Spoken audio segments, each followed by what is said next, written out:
നിങ്ങൾ തന്നെ ഒന്ന് ചിന്തിച്ച് നോക്കിയാൽ മതി.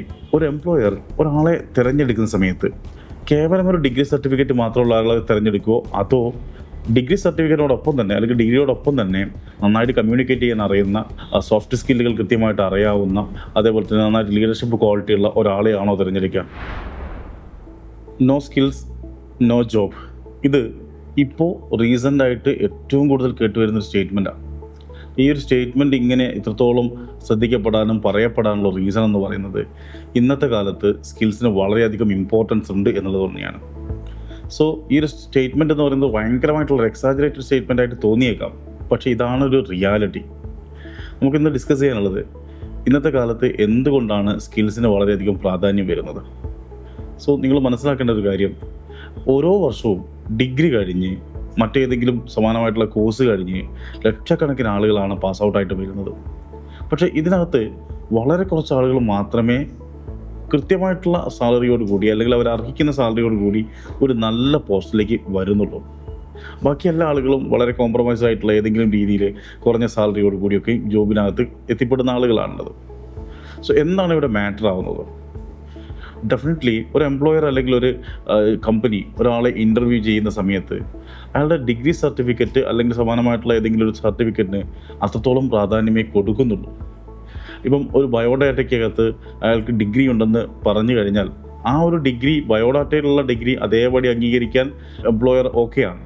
പക്ഷേ പരിശോധിക്കപ്പെടുന്നത് അതിനേക്കാളൊക്കെ അപ്പുറത്ത് ഇയാൾക്ക് എത്രമാത്രം സ്കില്ലുണ്ട് എന്നുള്ള കാര്യമാണ്. നിങ്ങൾ തന്നെ ഒന്ന് ചിന്തിച്ച് നോക്കിയാൽ മതി.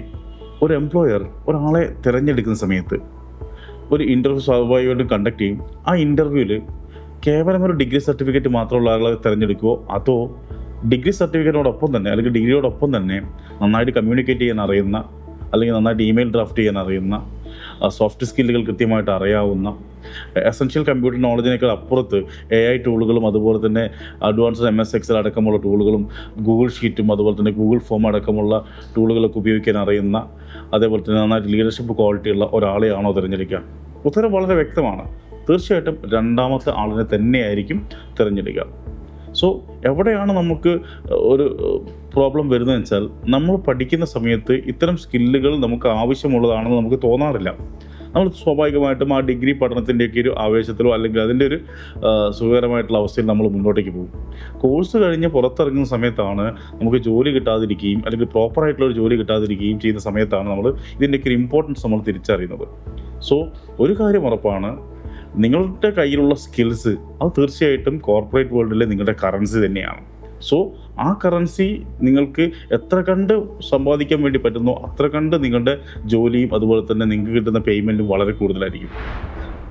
ആസ് എ ഡിഗ്രി സ്റ്റുഡൻറ്റ് അല്ലെങ്കിൽ ഇപ്പം ഫൈനൽ ഇയർ കഴിഞ്ഞ് പുറത്തോട്ടേക്ക് ഇറങ്ങാൻ വേണ്ടി പോകുന്ന ആളുകൾ എന്ന രീതിയിൽ ഗ്രാജുവേറ്റ്സും അല്ലെങ്കിൽ അതിന് പഠിച്ചുകൊണ്ടിരിക്കുന്ന ആളുകളും ചെയ്യേണ്ടുന്ന ഒരേ ഒരു കാര്യമാണ്, പഠിക്കുന്ന സമയത്ത് തന്നെ അഥവാ ഡിഗ്രി ചെയ്തുകൊണ്ടിരിക്കുന്ന സമയത്ത് തന്നെ മാക്സിമം സ്കില്ലുകൾ അക്വയർ ചെയ്യുക.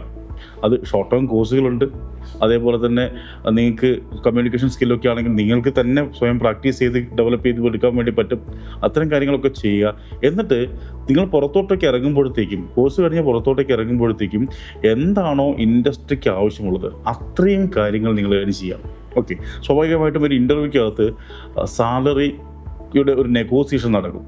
ആ നെഗോസിയേഷനകത്ത് സ്കില്ലില്ല എങ്കിൽ അവിടെ വിജയിക്കുന്നത് എപ്പോഴും ആ എംപ്ലോയറാണ്. യഥാർത്ഥത്തിൽ എംപ്ലോയർ വിജയിക്കേണ്ടുന്ന ഒരു മേഖലയല്ല അത്. നമുക്ക് ഡിസൈഡ് ചെയ്യാൻ വേണ്ടി പറ്റണം, ഇതാണ് എൻ്റെ സാലറി, എനിക്ക് ഇത്ര സാലറി തന്നു കഴിഞ്ഞാൽ മാത്രമാണ് ഞാൻ നിങ്ങളുടെ സ്ഥാപനത്തിൽ വർക്ക് ചെയ്യാൻ വേണ്ടിയിട്ട് വരുന്നുള്ളൂ എന്ന് പറയാൻ വേണ്ടി പറ്റണം.